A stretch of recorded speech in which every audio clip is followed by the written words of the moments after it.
Hello, everyone, and welcome to Climate Australia. I'm your host, Lee Constable, and I'd like to start by acknowledging the traditional owners of the land on which I am broadcasting to you from today. I am on the land of the Turrbal people. I'm on the Quandamooka coast, and also this is contested land with the Gubbi Gubbi people as well. I'm very proud to be here on the land of the Turrbal, Yugara and Gubbi Gubbi people because I live and work in Mianjin, Brisbane, as well as here in Redcliffe, just to the north. I'd like to acknowledge also the ongoing relationship that First Nations people here in Australia as well as around the globe, acknowledging that some of you may be on other First Nations, well, definitely be on other First Nations lands watching this, have an ongoing relationship with the land, sea and sky, and we are talking climate change and climate justice and climate action and youth specifically. So I'd like to welcome to our virtual stage my guest today, which is Hannah Feldman from the Centre for Public Awareness of Science at the Australian National University. Welcome. Hi, how's it Hi. going?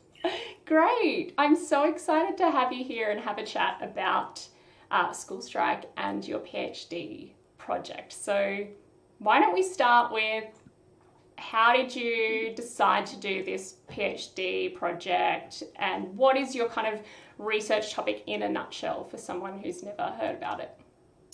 Okay, well, thanks so much for having me on today. It's great to have a yarn. Before we jump in, I just want to acknowledge myself that I'm on the lands of the Ngunnawal and Ngambri people down here in Canberra, and I'm paying my respects as well to their elders past, present, and emerging. So my project is about the youth school strike for climate, where kids or young people are leaving school and university to go on strike to demand better action on climate change. And this project came about because for the last couple of years, I was working with young people quite a lot prior to coming to my PhD and found that, we make a lot of assumptions about young people. We make a lot of assumptions about their agency in politics. We make a lot of assumptions about what kinds of communication they want, and how people engage with each other at particular ages and what kinds of things they're dealing with in the space of climate change. There's a lot of research that's done to young people, I think, particularly in the kind of upper teenage sort of age. And so what really motivated me to do this was go, well, why don't I actually just stop whinging about that fact and go and talk to some young people? And so what I've been trying to do is speak directly with 16, 17 and 18-year-olds, people who haven't quite voted in a federal election yet, but who hold enormous political currency. In the next couple of years, they will be going to vote, and engaging with them directly, talking to them about the school strike, kind of asking questions around, why climate change, why now, why a strike, all of these sort of things that might motivate young people to take to the streets, but also speaking to people who haven't been to a strike and go, well, why not? What are the things that turn you off about that movement, or what are the things that might be blocking you from participating, and getting a better picture from the horse's mouth, so to speak, about this huge moment in our history around climate activism.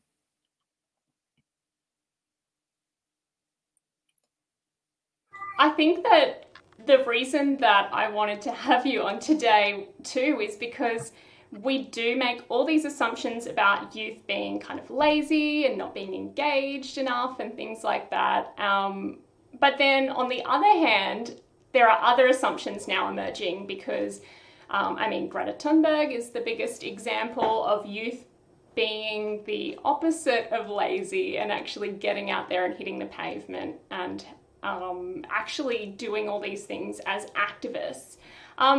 Do both those kind of stereotypes ring true when you're talking to the kids about themselves and their perceptions? I think it is a little bit of a case of Schrodinger's millennial, that this kind of dichotomy of, yes, young people, and we're talking Gen Z in this particular case, but millennials particularly, are either too lazy or too involved. And there's a line that people are expected to toe at that particular age. We ask a tremendous amount of, say, 16, 17-year-olds in this country, in Australia. They pay taxes, they can make decisions about their bodily autonomy, they can go to prison, all of these things, they can drive, but can they talk about climate change? No. And can they vote? No. So, there's an arbitrary line there, and I think it's a really difficult one for young people to balance. And that's something that certainly comes out of my research, is that messaging and those stereotypes definitely filter through to the people they're about, and having to kind of battle this idea that young people are either too involved and, they should just go back to school, or they're too lazy and they should be getting involved and put down your iPhones and turn off the air conditioning and all these other nonsense things. It definitely comes out, and it definitely affects them, but I think they probably care a little bit less than we do about the image that they might be into. I mean, I suppose at that age, often, I would care more about my peers' perceptions than the perceptions of adults in my life, whether they're parents or teachers or politicians. How did you decide what questions to ask in the survey? And how do you even know how to design a survey for youth on these sorts of topics? It's a bit of a tricky process because, I'm not a young person anymore, as much as I like to think that I am sometimes. So there's a lot of testing and iterating those questions to make sure what I think makes sense actually makes sense to the people who are doing them. So there's a bit of dialogue in that process. I'm talking too much about protest. There's a bit of dialogue in that process for me to kind of write all of these questions, flick them out to people and go, does this make sense? And also, are the people who are responding kind of giving me the answers that I would expect? Making sure there's no kind of double meaning in those questions and that sort of thing. But as far as actually developing the survey goes, we have a huge amount of research on adults and not very much research on this particular sort of 15 to 19-year-old age group. And so there's a whole bunch of going, okay, well, this is what I would expect from an older audience. I'm going to tweak these a little bit and I'm going to send them to someone younger and just see if those things match up. And then in some cases, there's people who are cleverer people than I have already done that, and I can kind of go, right, I know it worked for them. I'm going to try it for my audience too. And in some cases, it just doesn't work, and we kind of go back and try something different. Yeah, and what sort of things have you been surprised by so far?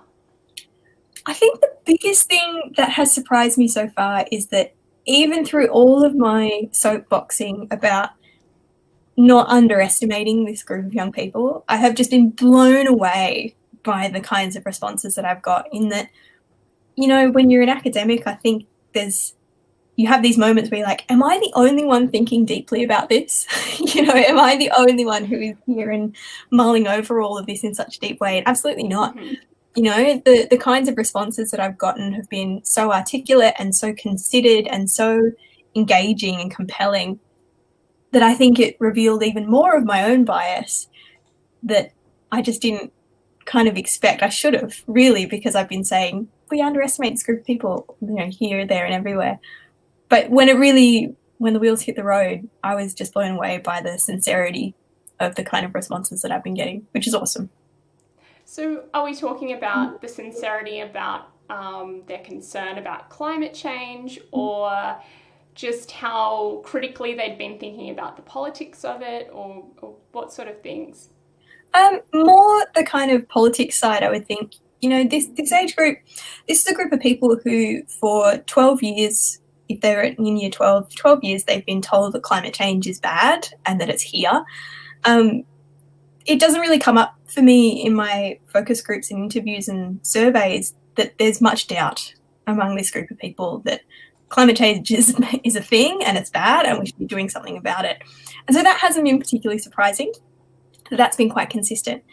But I've been, had this great chat with a 15-year-old from down in Melbourne, and this person gave a really very insightfully reflection on why he thinks that people might be going to these protests. And he specifically mentioned political nihilism and how that might be playing a role in his age group's engagement with this. And I kind of just was really struck. When I was 15, I wouldn't have known what political nihilism was or how it was affecting me or whether I had it.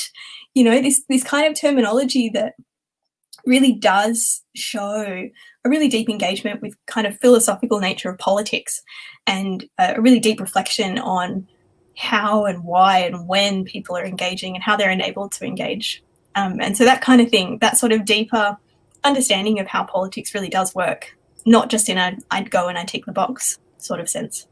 Yeah, and if anyone's watching, and you might have just tuned in, you're watching Climate Australia, and my guest today, Hannah Feldman, is a PhD candidate at CPAS, which is the Centre for Public Awareness of Science at ANU. She is researching Schools Strike for Climate Australia and specifically surveying teenagers. Is it 15 to 18, 16 to 18? 15 to 19 is the kind of, yeah. 15 to 19. Yeah. Okay, so if you've got a question, and you might be joining us on YouTube, on Facebook, or within the home of Climate Australia, which is Simpatico TV, please feel free to write a question, a comment. Maybe you've got some perceptions about youth that you want to see if they're true or not. I mean, Hannah's going to be doing this research project for a few years to find out a lot of the things a lot of us are probably wondering about young people. So the next thing I wanted to ask you is, obviously this is the first iteration, the first stage, I guess, of your research. Where are you up to in terms of analysis of this? It is sort of the first stage. I'm kind of, maybe I'll say I'm about halfway through the PhD. I've done a pilot study to make sure all of my questions and stuff make sense. I've run a survey and I've run a focus group, or selection of focus groups, a bunch of them. And now I'm at the stage where I'm actually filtering through that data and testing some of my own hypotheses against that data. So I think when you're in it, when I'm looking through the survey information or survey responses, or I'm looking through the transcripts of the focus groups, even when I'm in them, there's a couple of things that I'll clock and I'll be like, oh, I think that relates really strongly to this particular hypothesis that I have. But until I've actually done the analysis, I just can't tell you whether that's just bias or whether it's actually going to come out in the data. So that's what I'm working on at the moment. So our chat today, I'm going to kind of have some sense of what the data is telling me, but until I've kind of really crunched a few more numbers, which I think will hold up, I don't think I'm going down too much of the wrong track, but I won't be able to kind of categorically say, yeah, this is what the data shows. But I can kind of have a bit of a guess, yeah. So what are your hypotheses? Oh, there's so many. I think one of the key ones is that young people are very independently driven in this. I think a few of my hypotheses have come from a lot of the media rhetoric around, some of the public assumptions that happen around these strikes. And one of them is that they don't have their own agency. They're just, acting because their parents told them to, or because their teachers took them, or something like that, right? So my kind of counter to that is actually, no, I don't think that's the case. I think this is a group of very driven young people who are going because they want to go, not because someone else is telling them to go. A couple of other hypotheses that I have, and I've already kind of alluded to this before, is that it's largely politically driven. That climate change is the vessel, but generally what's pushing people to take this step is political inaction, and a lack of political agency. This is a group of people who haven't been able to vote in a federal election yet, but who will be bearing the brunt of most of the decisions around climate change that are being made at the moment. And so one of the key hypotheses that I have is that, we know that climate change is a thing. Yeah. That's old news. I'm sick of talking about climate change, but the politics of this is what's really, really important and what's really driving them too. So they're the kind of key ones, yeah. Yeah, and I really love to hear that because, I'm hosting a show called Climate Australia, so the major audience here is people who are also like, yeah, climate change is an issue. We need to do something about it. Now let's get to what we do, how we do it, and making sure that happens effectively. So our youth are less split on the basics of it, do you think, than older generations, or are they just influenced by whatever their parents think? I think there's a couple of things to unpack there. One is the parent stuff, and I'm going to kind of circle back to that. And the other is like quote unquote belief in climate change. In general, we see young people as less split. But there's a really interesting kind of academic dilemma about this, because the way in which you ask a population a question about how much they care about climate change, the actual framing of that question makes a huge difference. And a lot of the studies that we've seen with this age group have been, so a couple of examples would be things like, can you rank the following issues by matter of importance in your life? And there might be financial security, there might be housing security, and climate change will kind of come up on that list. But so might something like what my peers think of me, or my grades at school, or something like that. And so if a young person is ranking those as like, which one of these matters to me today? Yeah, I guess my grades. You know, there's a kind of implicit generational bias in those questions that might spit out the other end, or might, you know, get a researcher to say, hey, 16-year-olds don't care that much about climate change compared to 25-year-olds. Other questions around that might be, on a scale of 1 to 10, how much do the following things matter to you? And that opens up the question much more to go, oh yeah, climate change, that matters a lot. And that study might show, yeah, 16-year-olds care more about it. So it's a really difficult thing to kind of categorically say whether they're more or less engaged with the environment, whether they care more or less. But from what I've seen, I'm inclined to say there's a bit less, polarization, I guess, in that. And we can kind of get into a couple of other cool studies about that too, if we come back around to this, around how politics can affect the way that you engage with climate change too. Yeah, cool. Well, I just want to pause to say that Reese, watching on Simpatico TV, has said, this is a much more relatable and affirming conversation than I expected. Super enjoyable so far. Reese, what did you expect? I'd actually be interested to hear what Reese expected. I think, are you in the States, Reese? I don't think Reese is in Australia from memory. I have seen him floating around Simpatico before.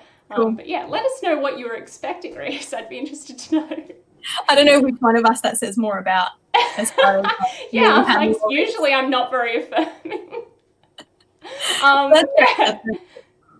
So, go for it in telling me about those studies you were just mentioning. Oh, so one that comes to mind, there's been a series of studies done, and if there's social scientists or social psychologists on here, they're going to be like, I know exactly what you're about to talk about, and I will have feelings about it. It's a bit contested. A couple of studies that were born in the US that have been replicated in Australia too, kind of looked at essentially comparing a couple of different factors in who do you vote for, how quote unquote good are you at interpreting data, and how does that affect whether you believe in climate change. And the hypothesis of this test was that the more you could accurately interpret data, the sort of better you were at maths, the better you were at data interpretation, the more likely you were to not necessarily just believe in climate change, but kind of step away from the party line. Okay, so they ran this study in a couple of different ways. They gave people a bunch of data on something really neutral, like skincare, I think it was. Then they gave people a bunch of data on something a bit less neutral, like gun control, and like climate change. And what they were expecting was that, this is a US study, Democrats, if they were presented with data that showed gun control didn't work, the less good they were at interpreting data in general, the more likely they were to pick the wrong answer in this. Is this making sense so far? I feel like I'm... Yeah, okay. No, it is. All right, so that was the kind of plan. We think that the better people are at interpreting data, the less likely they are to kind of toe the party line and go against whatever their core values or views are. What they actually found was the complete opposite of this. The better you were at interpreting data, the more likely you were able to justify being wrong. And that meant Democrats were less likely to accurately kind of unpick data that showed gun control didn't work. And it showed that Conservatives or Republicans were less likely to adhere to data, like to, unpick data that would show that climate change was a real thing. And this really surprised people, right? This was kind of completely contrary to what we were sort of expecting in this, because it meant that people who had better knowledge of how to interpret data could trick themselves a little bit better into believing what they wanted to believe. Right, so that's this big kind of study. You brought me back here. Do you have questions? I'm with you. Oh no, I just came on to nod so you could see that I was still with you. Keep going. I'm doing a lot of hand waving, so this is good to get some nods. They ran this in Australia as well. Okay, a study out of the ANU has kind of tried to replicate this in Australia, and what they found is that with Labor and Liberal, not so much of an effect. You know, the kind of flip where people were better at interpreting data, were less likely to, go against their values and so on. It didn't have as much of an effect as in the US. In Australia, when they went to Greens and One Nation voters, then it did start to have an effect. So the kind of further away from the centre you got, the more of an effect this had. Now, the whole point of me telling you this is that there's been one study that did this with high school students. Okay, like, did this apply to young people who hadn't voted yet, but who could give you a general sense of where they would vote by a series of other questions, about values and conservatism and all of that kind of thing. And they didn't find it really at all in high school students. What they kind of found instead was that the more information younger people were presented with in a way that they could unpick, in a way that they could interpret, they kind of just went with it. And I don't really know what to kind of make of this because, those young people will be older voters eventually. And as their brains start to solidify and, settle into their ways, that might change. But what I think is really interesting about this is that when you're talking about young people, it means that you can, I'm making less assumptions about political parity or, people falling on either side of this conservative versus progressive line. I'm making less of an assumption that makes a huge difference for them.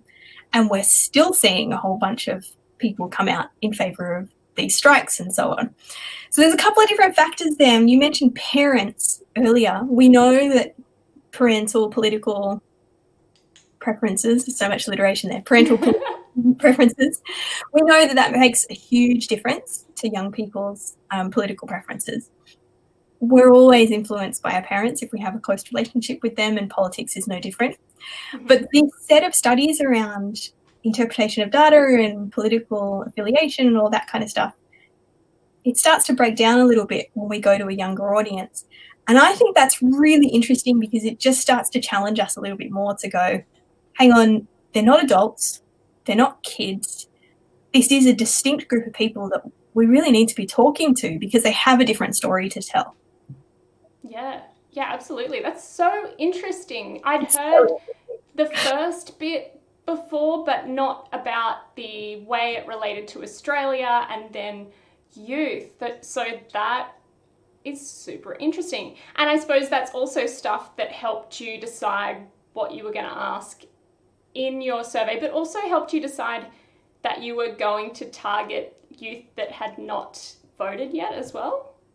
Yeah, I think they're just generally quite an under-researched group. And in Australia, I should say actually that youth study that I did just mention was not particularly Australian.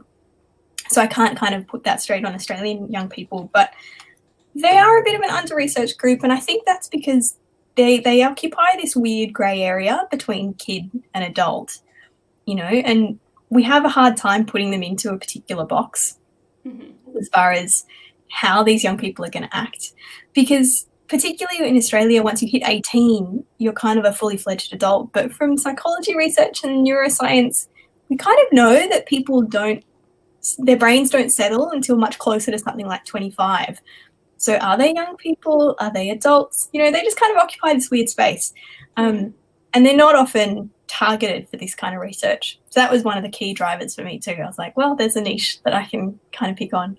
And it's so interesting that that whole are you an adult or a child? And I guess this is why we have the term youth in some ways, but then when it comes to legality, I mean, you made the point earlier that you can vote, at least here in Australia, at 18, you can drink at 18, but, legal age of consent is 16, most places in Australia, I'm pretty sure.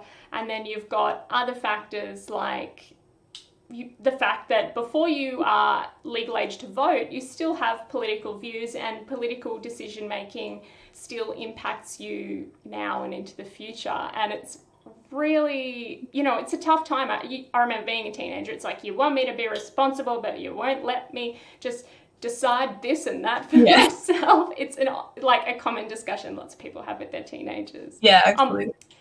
Reese again in Simpatico TV, he is saying, indeed, I am in the States. I'm not sure what I was expecting. I've never been able to make it to one of your talks before because of time difference. Well, Reese, it's so great to have you here. It's kind of the evening for a lot of the States, so it's great you could hang out. And then Reese goes on to ask a question, actually. Yeah. Do you think younger people feel more strongly about climate change because of their educational curriculum that invites climate change into their daily lives? It's a really interesting consideration as far as the impact of school. I think this is something that I'd be really interested to look into deeper because, you know, when you think about in the life of a young person, if you are going to school, that's a big chunk of your life that's being influenced, you know, where you're hanging around your friends, where you're hanging around teachers and so on. I think the inclusion of climate change in school curricula has made a difference. And the reason that I say that is because the young people who I've been talking to have specifically said that they're kind of sick of thinking and talking about it, you know, because they hear every day that it's a bad thing. One of the kind of heartbreaking things that I've heard come out of the focus groups, is it okay if I jump on this soapbox for a moment? Go for it. Yeah. I've been speaking to a lot of Year 12 students, so final year of high school in Australia before they go off to university or whatever they want to do in their life. And one of the things that has come up a couple of times is they're like, it feels disingenuous that they get to Year 12 and they've spent 12 years being hammered by this information that the planet is ending, essentially, you know, the bad stuff is coming. And then the same people who are giving them this guidance to navigate the climate crisis, their teachers and their parents and their other adults in their lives, suddenly turn around and go, so what are you doing next?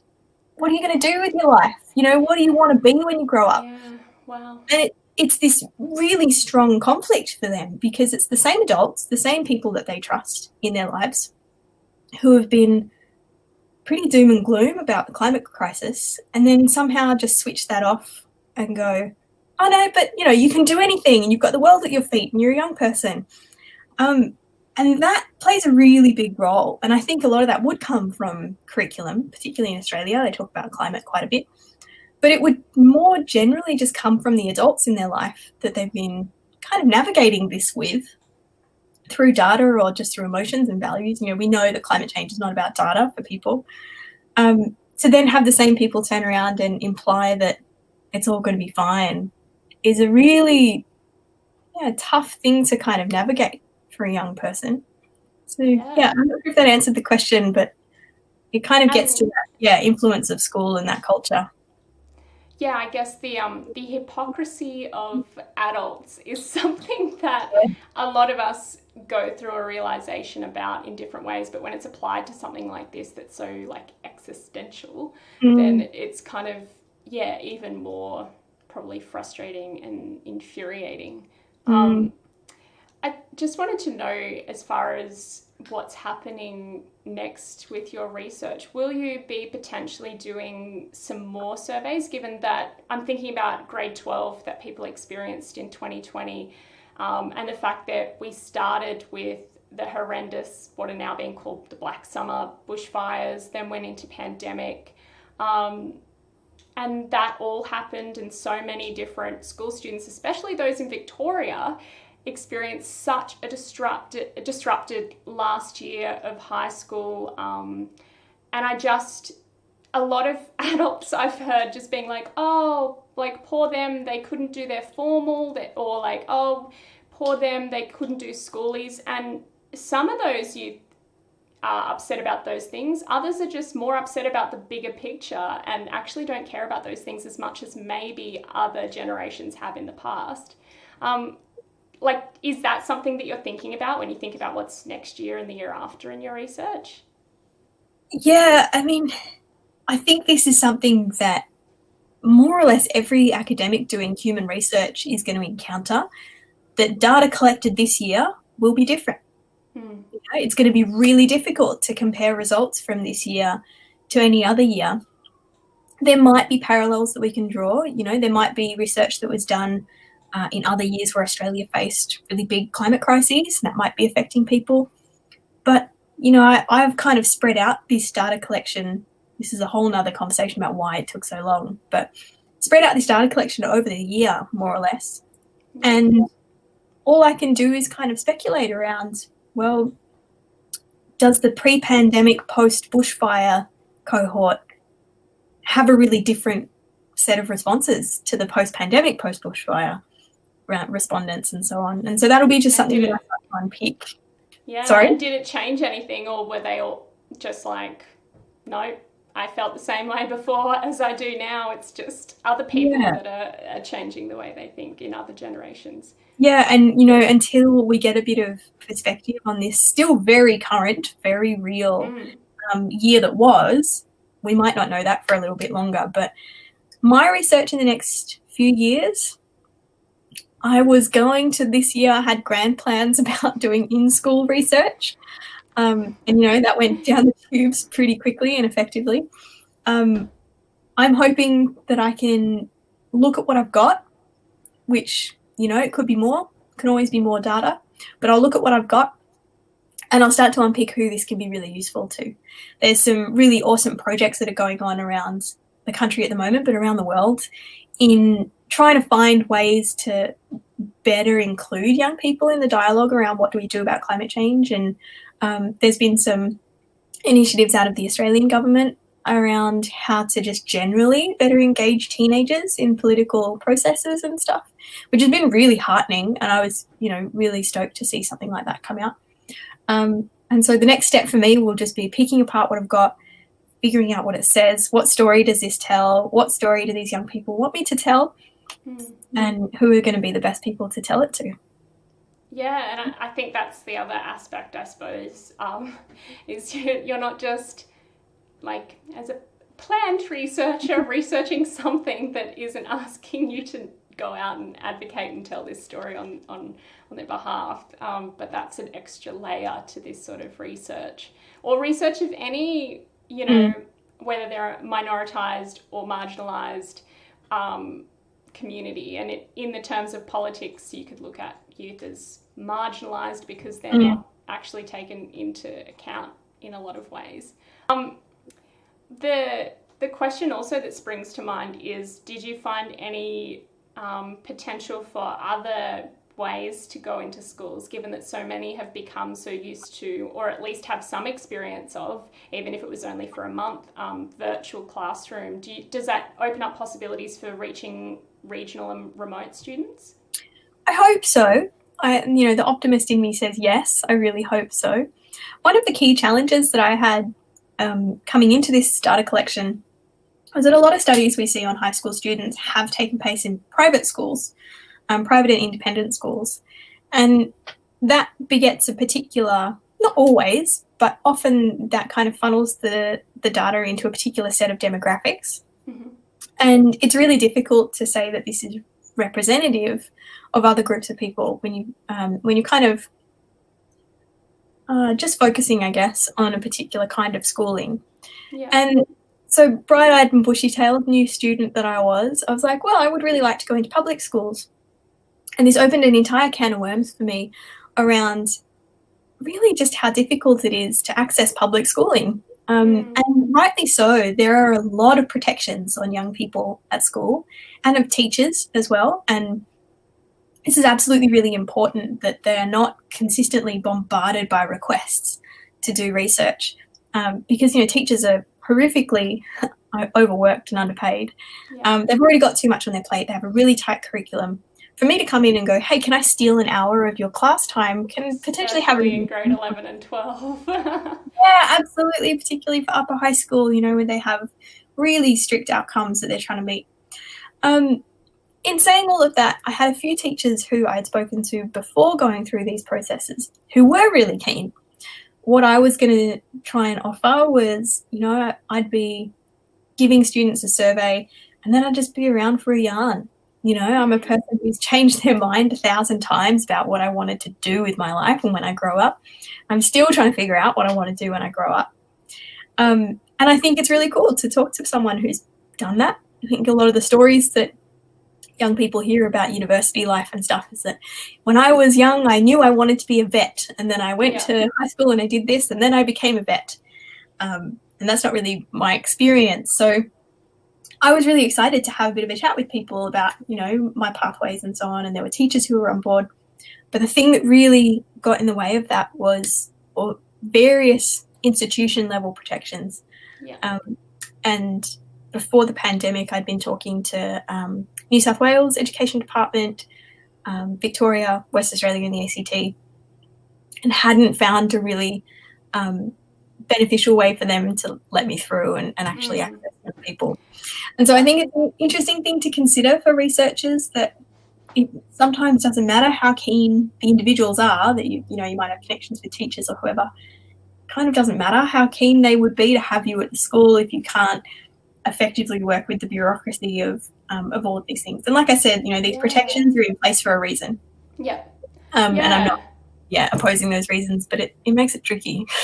It does when I think about because growing up in where I grew up, which was a very rural area, and thinking about how in the adult population the attitudes, political beliefs, ideologies, access to protests in general, protests and what they look like if they do happen, and how likely you are to go to a protest if it's just a few of the town outcasts holding up a sign at the roundabout. Like there's so many other aspects when it comes to what I imagine being a country kid like this, because being a farm kid without the social media connection in the same way, and being a farm kid who cared about climate change and really wanted climate action, I was definitely at that time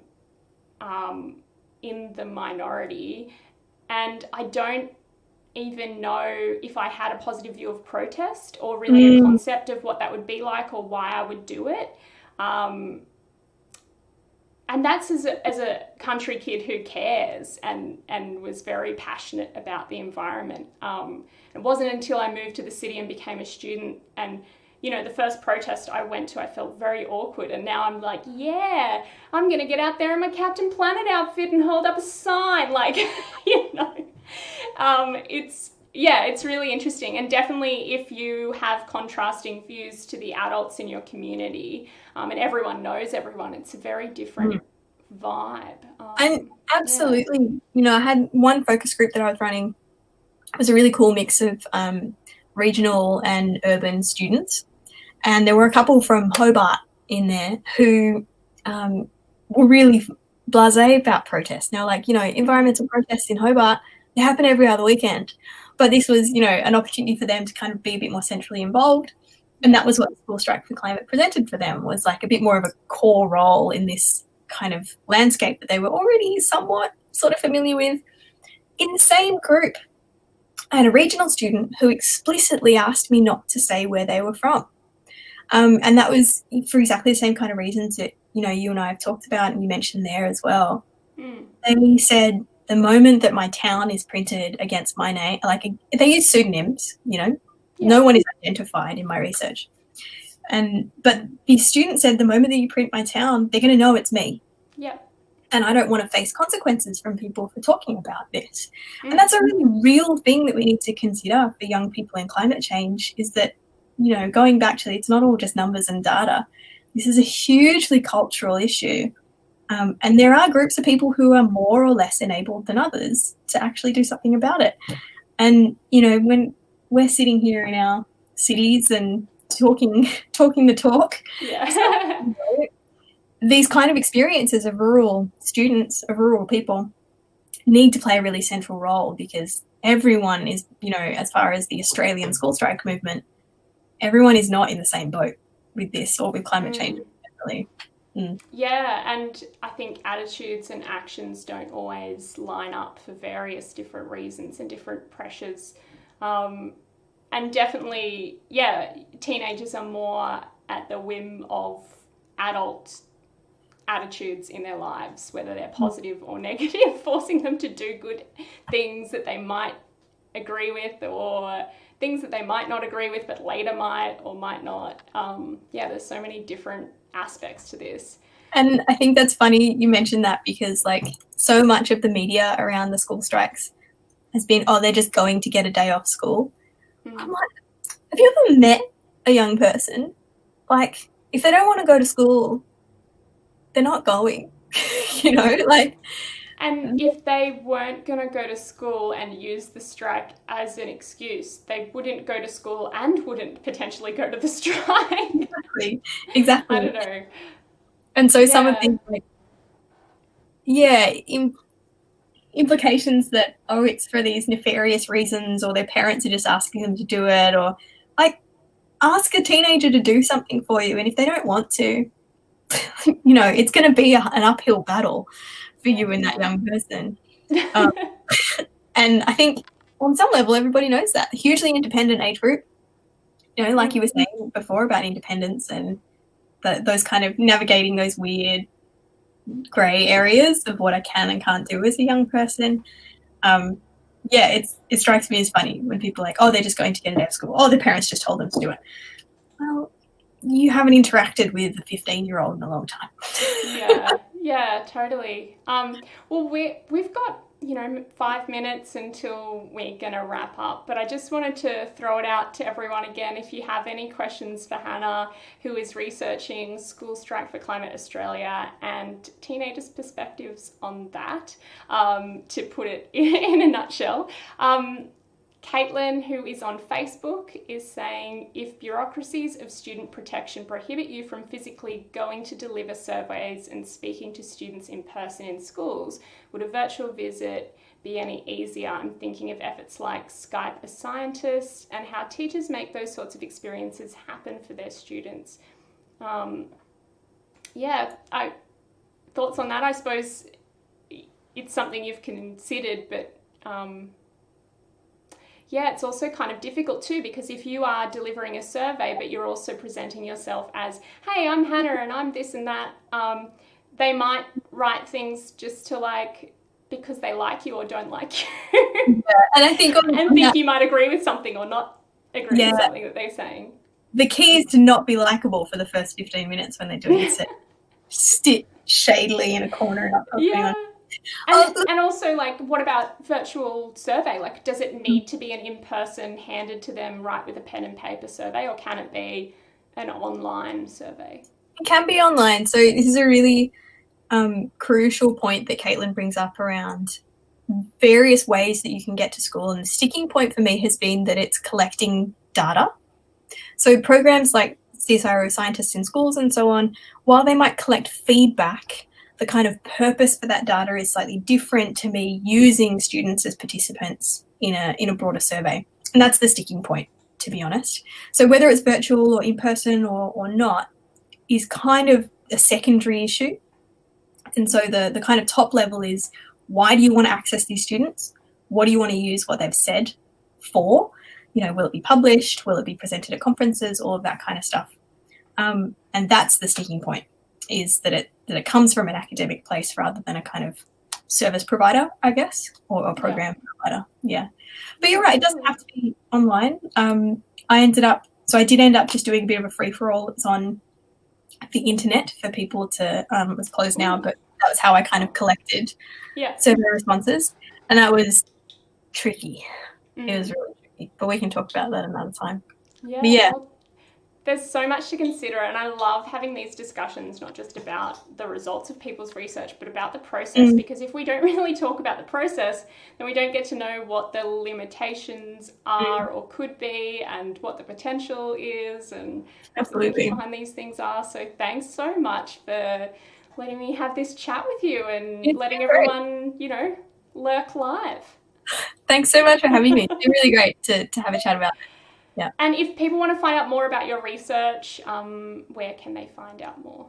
Yeah, so there's a couple of different ways that people can do this. One is you can follow me on Twitter. I'm at AstroFeldy. Astro is in sky and Feldy. What I would really love is that if people are watching this and they think that this research might be useful to them in some way, is to get in touch. And you can touch base with me at hannah.feldman, same as my name that you can see down there, at anu.edu.au. You can flick me an email at any time, and yeah, let me know what it is about this that strikes you, and we can work together to make it useful. Awesome. Thank you so much for joining us, and yeah, say goodbye to everyone. Thanks, folks. See you later. So that was Hannah Feldman from the Centre for Public Awareness of Science at the Australian National University. If you are someone who's keen on School Strike for Climate, whether you're in Australia or anywhere around the world and want to know more, or have some research even that you think, oh, Hannah might be interested in this, get in touch with her, hannah.feldman, Feldman, at anu.edu.au. And take a look at what she's up to on Twitter at AstroFeldy. So that is her details. My details are, I'm Lee Constable. You've been watching Climate Australia on Simpatico TV. It's free to sign up to Simpatico, and you can also, it's free to sign up, and you can also go in there with the knowledge that they don't sell your data. So that's simpatico.tv, simpatico.tv. If you want to sign up and be in the live audience and watch back any of my previous episodes that I've done as well, and also check out the other things that happen on Simpatico. So we have lots of other channels and lots of other hosts. We've got Mike and the Impact Media and Climate channel if you're interested in media and comms and documentaries and journalists and climate change. We've got Kayla, who's talking about climate.edu, which is where she talks to different academics and researchers and PhD students about their different climate change projects. And she often has Jordan Jones, who's a regular, who's a PhD student researching hurricanes, who talks about the hurricanes around the States and what's happening with them. We've also got Doug Parsons, who you might know from the America Adapts podcast. He does a channel in Simpatico TV on climate adaptation. And we've got Toby Vernon, who's doing a channel all about food and ag and climate change. We're also having lots more discussions about climate and India and subcontinent, so they'll be coming up. Take a look, especially during January. You might see some events happening. But that's it from me for now. I'll be back tomorrow. Tomorrow morning I have Sandra Guzman, who is a really inspiring, awesome Mexican woman who is at the forefront of talking about all things climate negotiations and action in Mexico and beyond. She is going to be talking to me about defensoras, who are a group of Latina women who are all about climate action and climate justice. So if you're interested in finding out about her and also defensoras and the importance of having Latina voices when it comes to climate justice, join us then. And then a little bit later in the morning, well, morning here in Australia, it might be evening if you're in the States, I'll be having another chat, this time with Dan Illick, who is the host of popular podcast, I think he got the Best Comedy Podcast in Australia award just recently for his podcast A Rational Fear, where he gets different comedians on and other public figures. They talk about climate change and a whole other bunch of politics, satire. There's lots of laughs, but there's a lot of climate communication in there. So we're going to be talking about the topic of comedy as a strategy for climate comms. So come back tomorrow for that as well. And of course, you can ask questions and comment live too. Thanks so much, and that's it from me. I will just roll some credits now, if that's all right. Have a lovely day.